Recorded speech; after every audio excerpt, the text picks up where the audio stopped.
தமிழ் மக்கள் செறிந்து வாழும் வவுனியா சமணனங்குளத்தில் ஒரு வரலாற்று போர் மூண்டுள்ளது.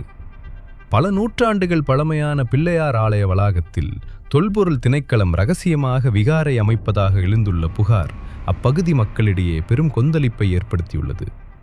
கடந்த சில ஆண்டுகளாக கல்லுமலை பிள்ளையார் ஆலயத்தின் கட்டுமான பணிகளை தொல்பொருள் திணைக்களம் தடுத்து வந்தது.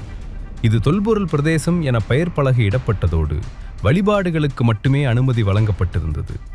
ஆனால் முந்தைய ஆட்சி காலத்தில் அமைச்சின் அனுமதியுடன் மக்கள் பெரும் போராட்டத்திற்கு மத்தியில் ஆலய பணிகளை ஆரம்பித்தனர். இந்த சூழலை சாதகமாக பயன்படுத்தி கொண்ட தொல்பொருள் திணைக்களம் அங்குள்ள எண்கோண மண்டபத்தை புனரமைப்பதாக கூறி விகாரை அமைக்கும் பணியில் இறங்கியுள்ளது.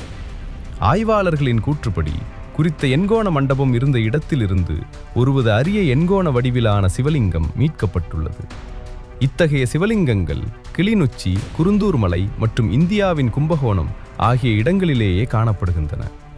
இந்த எண்கோண மண்டபம் பண்டைய காலத்தில் சிவலிங்க வழிபாட்டிற்காக பயன்படுத்தப்பட்டிருக்கலாம் என வரலாற்று ஆய்வாளர்கள் சுட்டிக்காட்டுகின்றனர்.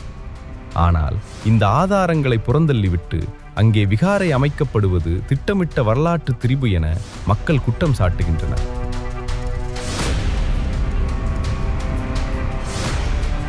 முழுக்க தமிழ் மக்கள் வாழும் பகுதியில் அவர்களின் பூர்வீக வழிபாட்டு தலத்தை படிப்படியாக ஆக்கிரமிக்கும் இச்செயல் இனரீதியான முறுகலை ஏற்படுத்துவதாக அமைகிறது. தொல்பொருள் திணைக்களத்தின் இந்த அதிரடி நடவடிக்கைக்கு எதிராக கடும் கண்டனங்கள் எழுந்துள்ளன. அதிகாரிகளின் இந்த செயல் வரலாற்றை பாதுகாப்பதா அல்லது மாற்றி அமைப்பதா என்ற கேள்வி எழுந்துள்ளது.